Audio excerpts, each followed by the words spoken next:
Welcome to today's Explainer. Today, we are putting you, the educational leader, squarely in the spotlight. Whether you're a school head, a middle leader, or, a truly visionary teacher, you are absolutely the key to transforming your school from the inside out. I mean, your role isn't just about keeping the lights on, right? It's about literally sparking the minds inside the building. So let's get into it. So, how do we actually do this? Let's dive right into a critical question posed by global education consultant Dr. Toyin Sam-Emehelu. How can instructional leaders transform teaching practices to improve learning outcomes right now? Because let's face it, our world is changing at lightning speed. Artificial intelligence, digital tech, entirely new workforce demands, it's all shifting the ground right beneath our feet. We simply can't rely on the methods of the past to prepare our future-ready learners. There is a massive urgency here, and honestly, it demands a completely different kind of leadership. Okay, I want us to pause for a second and really absorb this thought from educational researcher Michael Fullan. He says, the role of leadership is to create the conditions for learning. Think about that for a moment.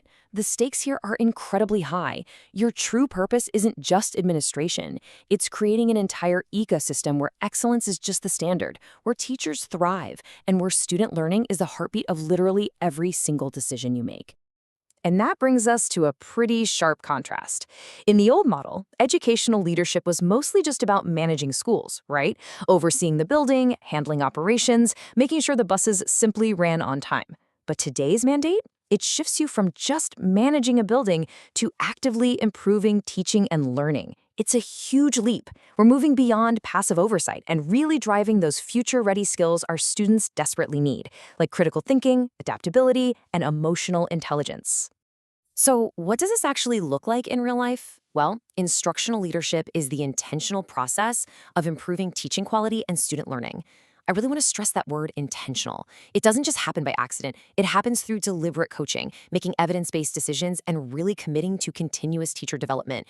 Basically, everything revolves around student achievement. That has got to be your absolute center of gravity. You can kind of think of this whole process like a relay race. Leadership is all about influence and support, not just relying on a formal position or a fancy title.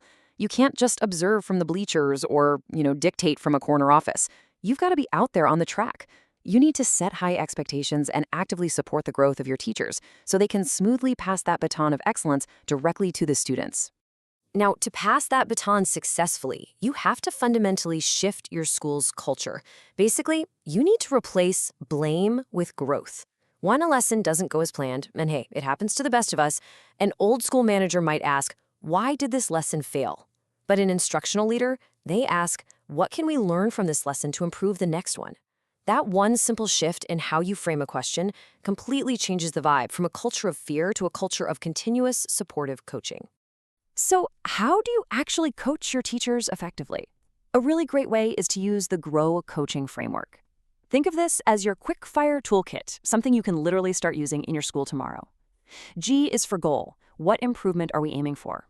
R is for reality. What is actually happening right now? O is for options. What strategies could work? And W is for way forward. What specific action are we going to take? Using this framework guides these super meaningful, action-oriented conversations that empower your teachers, rather than just evaluating them. But here's the thing. Coaching needs a solid foundation, which means we absolutely must prioritize data-driven evidence over assumptions. Because honestly, observation without feedback has pretty much zero value. When you walk into a classroom, you need to gather real data to answer three crucial questions. Where are we right now? Where do we want to be? And what must change to get us there? You're looking for tangible evidence of student engagement, crystal clear learning objectives, and active assessment strategies. And all of these elements naturally feed right into the school instructional improvement cycle. It's like a giant puzzle, and it starts by observing classroom instruction. Then you reflect on what you learned. Next up, you coach the teacher through meaningful conversations and support them with the right resources. After that, you monitor the progress, celebrate the wins, big or small, improve based on those insights, and then you just repeat the whole shebang. It creates this unstoppable, continuous engine of excellence right there in your school. Making this happen requires a pretty massive shift in your professional identity. I want to challenge you to step fully into this role and become what we call an architect of learning. An instructional leader is that vital bridge between school leadership and student success. You're no longer just a passive manager of daily operations. Actually, scratch that. You are actively designing, building, and reinforcing a thriving culture where teachers learn together and ultimately where students flourish. Okay, to spark all of this into immediate action, I am laying out a 30-day leadership challenge for you, based directly on Dr. Toyan's strategies. Over this next month, I want you to commit to these actionable steps. First, conduct at least 5 purposeful classroom walkthroughs. Next, hold 1 meaningful coaching conversation with every single teacher on your team. Then, establish or strengthen a professional learning community. Use actual student data to guide just 1 instructional improvement initiative. And finally, reflect weekly on 1 action you took that positively influenced teaching. You got this. As we wrap up this explainer, I want to leave you with one final, unavoidable challenge. The absolute most effective instructional leaders don't just ask, "Are we teaching?" Instead, they continually ask, "Are our students learning? And how will we make that learning deeper and truly future-ready?" The future of education depends entirely on leaders who are committed to improving teaching every single day. So take the 30-day challenge, look at the evidence, and start building the future of learning in your school today. Thanks so much for joining me, and I'll catch you next time.